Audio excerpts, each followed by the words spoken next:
Bonsoir, bienvenue dans le 23h dans l'actualité ce soir. Le vice-président de la République, Daniel Kablon-Duncan, a pris part aujourd'hui à la cérémonie d'ouverture du 31e sommet de l'Union africaine.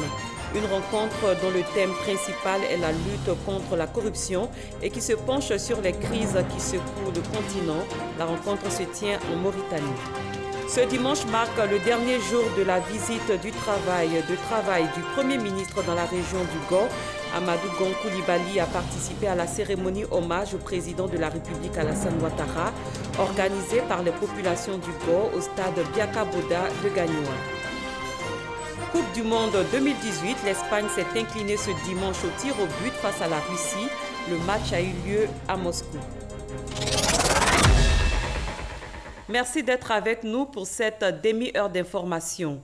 Le 31e sommet ordinaire de l'Union africaine s'est ouvert ce dimanche à Nouakchott en Mauritanie. La rencontre axée sur le renforcement de l'intégration africaine réunit une quarantaine de chefs d'État et de gouvernement autour du thème « Vaincre la corruption, une option de transformation durable de l'Afrique ». Le vice-président ivoirien Daniel Kablon-Duncan a pris part à la cérémonie d'ouverture. Viviane Aïmen est notre envoyée spéciale à Nouakchott. C'est l'imposant Centre international des conférences Al-Mourabitoun de Nouakchott qui a accueilli le sommet. Au total, 44 chefs d'État et de représentants de chefs d'État. On retiendra que ce 31e sommet de l'Union africaine met fin au cycle des 2 sommets annuels de l'organisation panafricaine. En effet, à partir de 2019, il y aura un seul sommet annuel en janvier. Le sommet de fin juin, début juillet sera remplacé par des sessions ministérielles techniques. Dans son discours d'orientation générale de ce 31e sommet, le président de la Commission de l'Union africaine, Moussa Faki Mahamat, a situé sur les préoccupations qui sont celles pour l'heure de l'organisation panafricaine, à savoir réaliser la réforme institutionnelle de l'Union africaine, résoudre la question de son financement, car l'organisation est financée actuellement pour 1/3 par les États africains et pour 2/3 par les partenaires techniques et financiers. Autre préoccupation mise en avant, réaliser la zone de libre-échange continentale décidée lors du sommet de Kigali, réaliser également l'entrée en vigueur du protocole sur la libre circulation des personnes, enfin réaliser le marché unique sur le transport aérien en Afrique. Et puis une autre préoccupation et non des moindres, négocier le nouvel accord de coopération avec l'Union européenne qui va succéder à l'accord de partenariat économique de Cotonou. En somme, un sommet qui fait toute la place à l'économie et qui est révélateur de ce que l'Union africaine est désormais engagée dans la voie du développement du continent.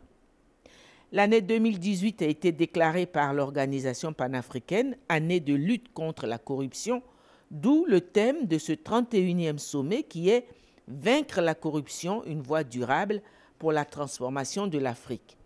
Après la cérémonie d'ouverture, une longue séance à huis clos a réuni les chefs d'État autour des principaux thèmes, à savoir la réforme institutionnelle de l'Union africaine, les questions liées à la zone de libre-échange continentale, la position africaine commune sur les ACP après la période 2020, la question du Sahara occidental.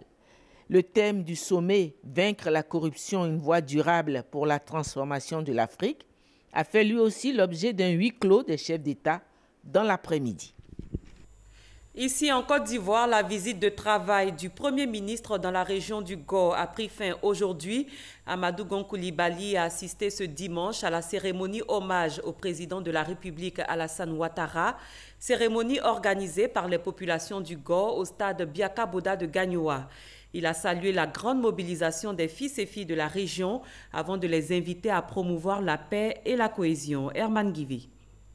Stade Biaka Boda de Gagnoa, nous ne sommes pas en jour de championnat et pourtant la tribune nord affiche complet. Communion totale entre le Premier ministre Amadou Gon Coulibaly et les populations, avec en prime l'image du jour. La région du Gao rend hommage au chef de l'État Alassane Ouattara pour ses multiples actions de développement en sa faveur.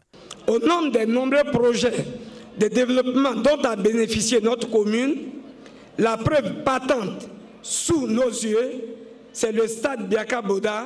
Le stade Biaka Boda est resplendissant d'une pelouse synthétique qui lui donne une dimension internationale. Unique ville de l'intérieur du pays à disposer d'une telle infrastructure dont le coût s'élève à plus de 640 millions de francs CFA. Monsieur le Premier ministre, je voudrais saisir la présente occasion pour vous demander, au nom du Conseil municipal de Gagnoa, mais surtout au nom des populations de Gagnoa, de traduire au couple présidentiel l'infinie gratitude de la commune pour tous ces projets de développement, mais particulièrement à celle que nous avons baptisée Ozoa pour sa grande magnanimité, pour avoir consenti à offrir cette pelouse synthétique à notre stade. J'ai nommé Mme Dominique Ouattara, première dame de Côte d'Ivoire. Occasion pour les populations de Gagnoa de formuler certaines doléances. Les populations dans leur grand ensemble sollicitent le bitumage de l'As Gagnoa, Guéyo, Sassandra et le bitumage des artères principales de la ville sur 10 km ainsi que la réhabilitation de l'aéroport de Gagnoa. Le problème crucial de disponibilité des terres cultivables dans les 12 villages de la commune se pose. Nous sollicitons donc votre intervention pour que l'aménagement urbain en tienne compte. Cette disponibilité des terres cultivables est une question de survie des populations des villages de la commune. Nous offrir un marché moderne digne de la grandeur du Gor. Des préoccupations qui seront traduites avec fidélité au chef de l'État, Alassane Ouattara. Le Premier ministre Amadou Gon Coulibaly appelle les populations du Gor à sonner le rassemblement autour de la République. Le lancement des travaux d'infrastructure à Ouragayo, à Guibéroa, à Galébré et la mise en service de l'unité de traitement d'eau à Gagnoa traduisent l'ardente volonté du président de la République et du gouvernement de répondre aux sollicitations de votre région. Ensemble, rassemblés, nous travaillerons sous la haute autorité du président de la République afin de relever tous les obstacles à l'émergence de la région du Go. La région du Go prendra bel et bien sa place dans le train de l'émergence de la République de Côte d'Ivoire. Pour cela, nous devons renforcer notre cohésion et préserver la paix, qui sont les conditions indispensables à la poursuite de l'œuvre de construction de notre cher pays. Nous irons aux prochaines élections municipales et régionales en RHDP, parti unifié. Cette alliance, nous devons l'élargir sans délai. Nous devons l'ouvrir à toutes les Ivoiriennes et à tous les Ivoiriens, épris de paix et soucieux de participer au développement de la Côte d'Ivoire. Filles et fils du Go, donnons une chance véritable à la paix des cœurs et des esprits. Des pas qui trépignent sur un rythme qui séduit. Les populations de Gagnoa ont à leur manière célébré le chef de l'État, Alassane Ouattara. Toujours à Gagnoa, le Premier ministre Amadou Gon Coulibaly a ouvert ce dimanche les vannes d'une unité de traitement d'eau potable. Ce nouveau centre de traitement vient en appui au réseau de distribution locale et profitera à 40 000 personnes. Abou Sanougou. Le Premier ministre Amadou Gon Coulibaly rend opérationnelle l'unité de traitement d'eau de Gagnoa. La mise en service de cette nouvelle station va permettre de ramener le déficit de production de 60 à 30% que connaît la ville de Gagnoa. Ainsi donc, des quartiers de la ville situés en hauteur vont connaître une amélioration en desserte d'eau. Coût de travaux, 800 millions de francs CFA. Le président de la République a déjà lancé un grand projet d'approvisionnement des villes de Saint-Fra et de Gagnoa en eau potable à partir de Yamsokro. Ce projet est en cours d'exécution et le délai contractuel donc, pour son achèvement est de 24 mois. Mais en attendant et pour soulager donc, les populations donc, de Gagnoa, donc, où nous avons constaté un déficit en matière d'eau potable, donc, la SODECI donc, et l'ONEP ont décidé donc, de mettre en place cette unité donc, de traitement qui permet d'apporter 2000 m3 donc, supplémentaires donc, au niveau donc, de Gagnoa. ce qui soulage, on m'a dit, environ 5-6 quartiers donc, au niveau de Gagnoa. Donc c'est une bonne chose, mais nous avons demandé que le projet en cours d'exécution soit réalisé dans de plus brefs délais pour que fin 2019, la question donc, de l'eau à Gagnoa soit définitivement réglée et ceci conformément aux instructions du chef de l'État. Donc je suis heureux d'avoir procédé donc, ce jour à l'ouverture de cette vanne qui va soulager, donc on nous a dit environ 40 000 donc, personnes au niveau de Gagnoa. Donc c'est un progrès qui s'inscrit conformément, donc, je dirais, à l'action du gouvernement qui est de faire tous les jours ce qu'il faut pour améliorer le quotidien des Ivoiriens. Pour résoudre de façon définitive l'approvisionnement en eau potable de la ville de Gagnoa ainsi que dans les localités environnantes, il a été identifié le projet Ressources Pays Émergents. Il y a un projet qui est en cours actuellement, qui était prévu finir dans 24 mois. Il nous a donné instruction pour qu'à la fin, en 18 mois, le travail puisse être terminé. Et on va prendre de l'eau depuis Yamoussoukro. Cette eau, on va la traiter, ça va desservir donc Saint-Fra et Gagnoa. Donc ça va résoudre définitivement le problème à Gagnoa. Le projet est en cours, il fait un peu plus de 40 milliards de CFA. Mais cette unité, c'était vraiment pour soulager la population. Les travaux d'installation de cette unité compacte sur le site de production ont consisté en la fourniture et l'installation d'une unité compacte d'égrement de 100 m3/h. La fourniture et l'installation de 2 nouveaux groupes à l'essor. La réhabilitation et la modernisation des dispositifs de puissance et d'automatisme et l'aménagement de la station. Dans le cadre de sa visite dans la région du Gol, le chef du gouvernement Amadou Gon Coulibaly a aussi échangé avec les femmes leaders de Gagnoa. Il leur a réaffirmé le soutien du gouvernement concernant les politiques et stratégies de développement engagées en faveur des femmes. Les femmes étaient également à l'honneur à Séguéla. La mairie leur a offert des financements de fonds pour leur permettre d'améliorer leurs revenus et faciliter leur indépendance financière. La cérémonie de remise des chèques s'est déroulée ce dimanche à la place des meetings de Séguéla. Ngana Konaté. Ce sont au total 6 500 000 francs CFA qui ont été distribués à 26 quartiers à raison de 250 000 francs CFA par présidente de quartier. Cette remise de fonds est la contribution de la mairie de Séguéla à l'autonomisation des femmes. Intervenant au nom des bénéficiaires, Maboudou Bakayoko a exprimé leur infinie gratitude à la mairie de Séguéla qui les aide par cette action à sortir de la précarité. En posant ces actes, Monsieur le maire, vous accomplissez 2 des 7 principes recommandés par l'ONU Femmes concernant l'autonomisation des femmes et cela est à saluer. Nous, ONG de Séguéla, vous soutenons et vous félicitons car la lutte contre la pauvreté par le financement des micro-projets fait partie de nos objectifs majeurs. Car qui respecte et magnifie la femme reçoit toujours en bénédiction grâce divine. Le maire de la commune de Séguéla s'est dit heureux de procéder à cette remise de chèques. Lassina Diomandé a exhorté les femmes à être davantage dynamiques afin d'accroître leurs activités respectives.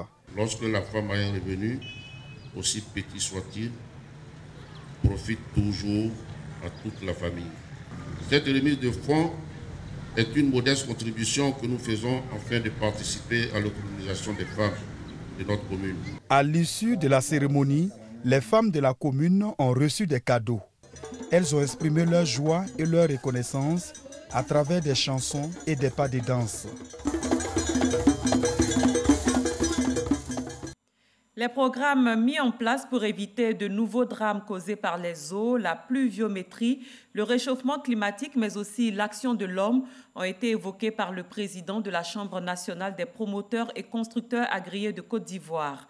Siriki Sangaré était l'invité du magazine du dimanche. Voici un extrait de son intervention. Quand on regarde un peu ce qui s'est passé, c'est parce que tout simplement il y a des zones à risque. Les gens ont construit sans toutefois tenir compte de certains facteurs. Quand on lance un quartier à construire, une ville à construire, il faut déjà tenir compte de la première phase de l'étude, c'est l'étude géotechnique. L'étude géotechnique est réalisée par des laboratoires locaux pour pouvoir étudier le sol, voir est-ce qu'il faut construire à tel endroit ou il ne faut pas construire. Et après, il y a les géomètres qui rentrent en ligne de compte pour faire des études, ce qui permet de définir les cotes de certains milieux et aussi de définir exactement les lignes d'eau, parce que ce qui est très compliqué et complexe aujourd'hui, c'est l'environnement dans lequel nous vivons. Vous remarquez un peu autour de nous, il y a des constructions anarchiques. Il y a des gens qui construisent dans des endroits à risque, notamment dans les Talvec, sans études.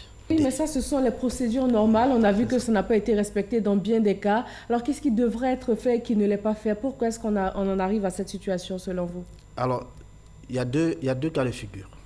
Soit certaines personnes refusent d'être disciplinées, auquel cas, je pense que l'État a prévu des sanctions pour cela. Mais ce que je conseille aux uns aux autres, c'est de travailler avec des professionnels. Dans toutes les professions, il ne s'agit pas que de la promotion immobilière. Il y a toujours des indisciplinés. Nous devons toujours, dans tout ce que nous faisons, il faut mettre une dose de civisme. Il faut absolument suivre les règles. Parce que sans règles, vous comprenez que c'est l'anarchie. Rien ne va. Pour se rapprocher davantage des populations et des acteurs du secteur financier, la Bourse régionale des valeurs mobilières a initié les journées de la BRVM.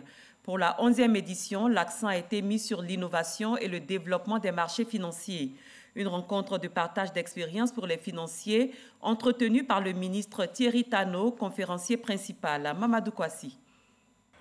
Le monde des entreprises connaît au quotidien des innovations au niveau économique et financier, des bouleversements liés au développement technologique.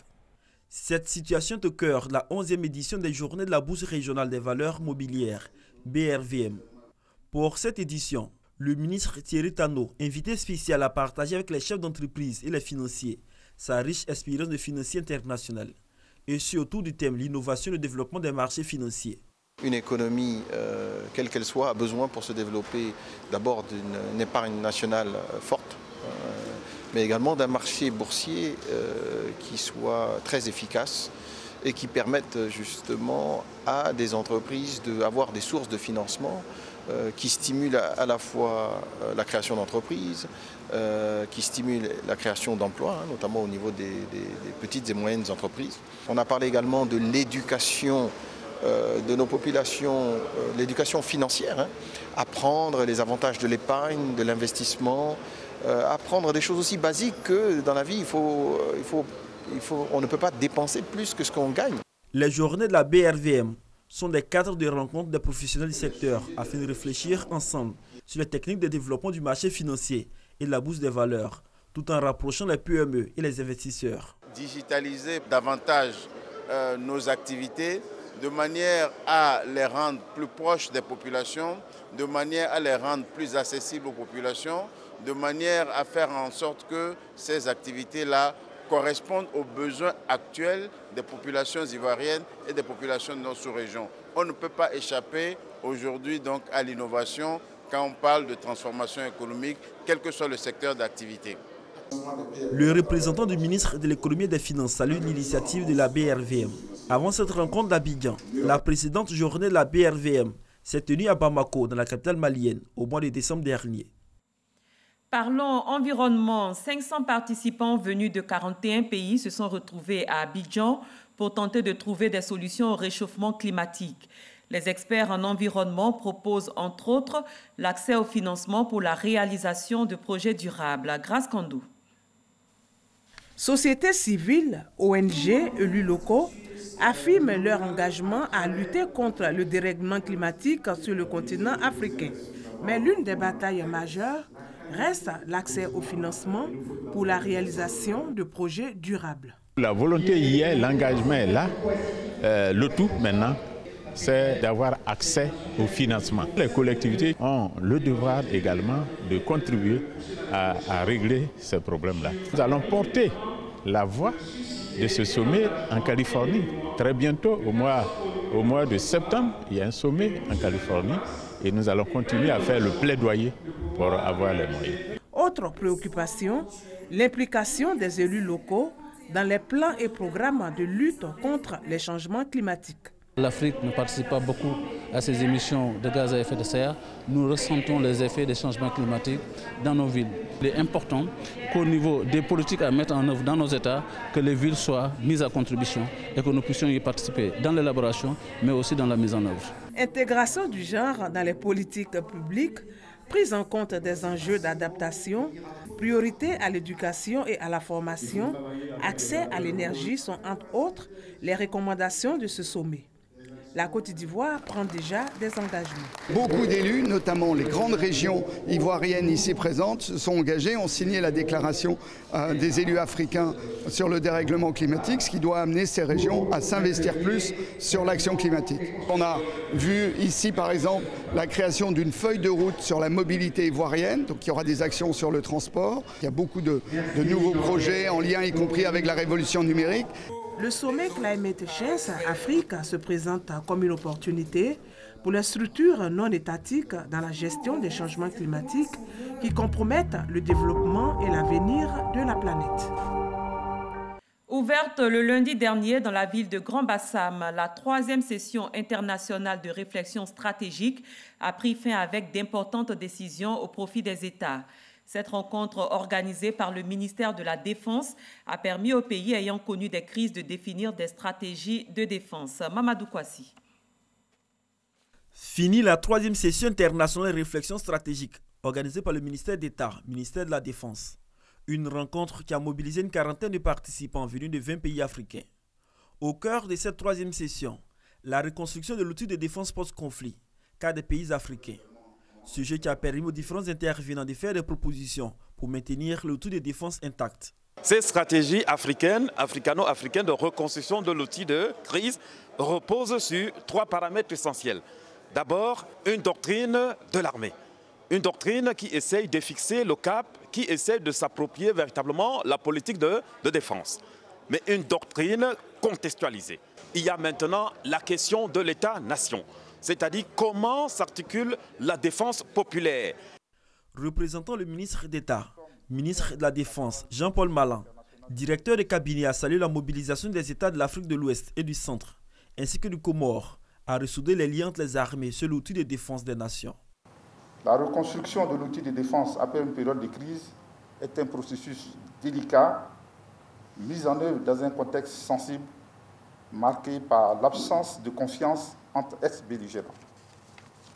Par conséquent, cette reconstruction doit être progressive, graduelle et caractérisée par le réalisme, le pragmatisme des acteurs capables d'opérer des choix simples, clairs et réalisables. Pour marquer leur passage à cette 3e session internationale de réflexion stratégique, les 40 auditeurs, tous des officiers supérieurs, ont reçu des diplômes de participation. Et il faut rappeler que cette 3e session s'inscrit dans le cadre des activités de l'Institut d'études stratégiques et de défense. Ailleurs, les Mexicains se sont rendus aux urnes ce dimanche pour choisir leur président dans un pays en proie à la violence du narcotrafic et où le grand favori du scrutin, le candidat de gauche Andrés Manuel López Obrador, promet un changement radical. Derrière lui, dans les sondages, on trouve le jeune conservateur Ricardo Anaya, 39 ans et à la tête d'une coalition de droite et de gauche. Il devance José Antonio Meade du Parti révolutionnaire institutionnel, un indépendant choisi par le parti au pouvoir.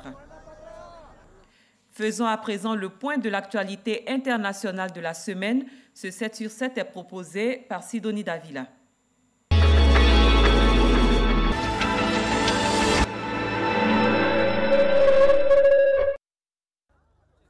Un nouveau mandat de 5 ans s'ouvre pour Recep Tayyip Erdogan.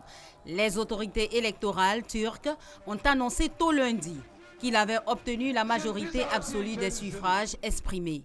Avec 52,5% des voix, le président turc remporte les élections présidentielles et législatives dès le premier tour.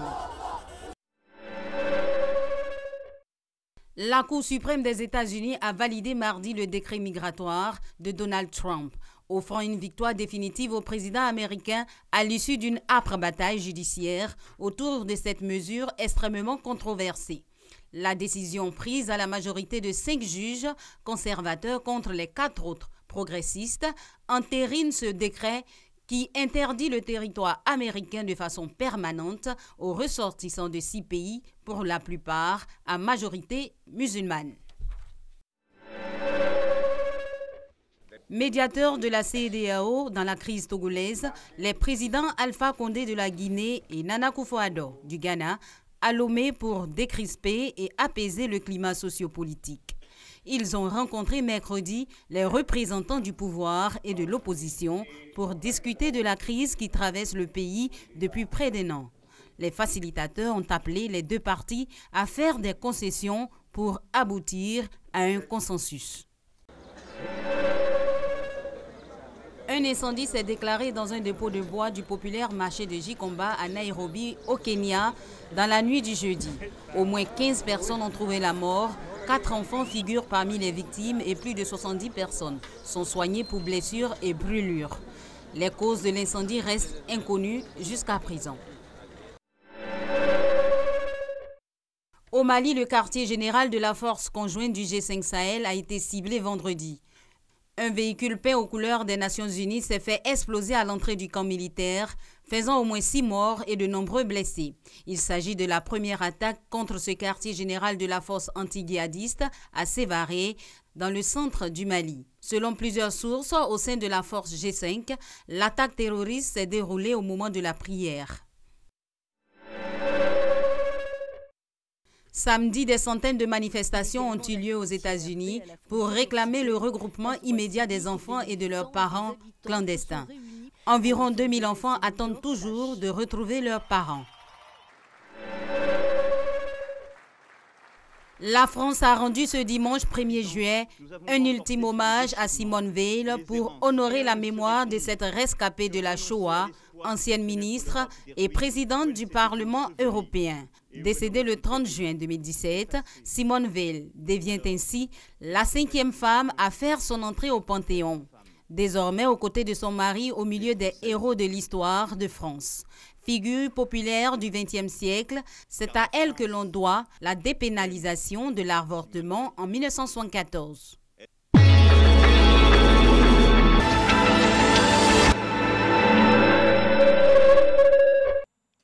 L'Espagne a été éliminée ce dimanche en 8e de finale de la Coupe du Monde. Elle a été battue par la Russie au tir au but. Aude Alegui. À l'issue de 45 premières minutes relativement équilibrées, on note que l'Espagne s'est heurtée au bloc défensif de la Russie, mais a été récompensée par un but contre son camp de Sergueï Ignatchevich à la 11e minute. L'Espagne a vu la Russie égaliser sur pénalty à la suite d'une main de Piqué. Un but partout à la pause. Incapable de faire la différence dans le temps réglementaire, l'Espagne et la Russie vont en prolongation. Et pendant 30 minutes, les deux équipes se neutralisent pour arriver à la séance de tir au but que la Russie va remporter sur le score de 4 tirs contre 3 pour l'Espagne. L'Espagne a été éliminée 3 fois du mondial par un pays hôte. La première fois, c'était l'Italie en 1934. La deuxième fois, la Corée du Sud en 2002 et cette année, la Russie. La Croatie est pour sa part venue à bout du Danemark lors des tirs au but. Elle affrontera la Russie en quart de finale. Fin de cette édition. Merci de votre aimable attention. Très bonne fin de soirée. Les programmes se poursuivent sur RTI 1.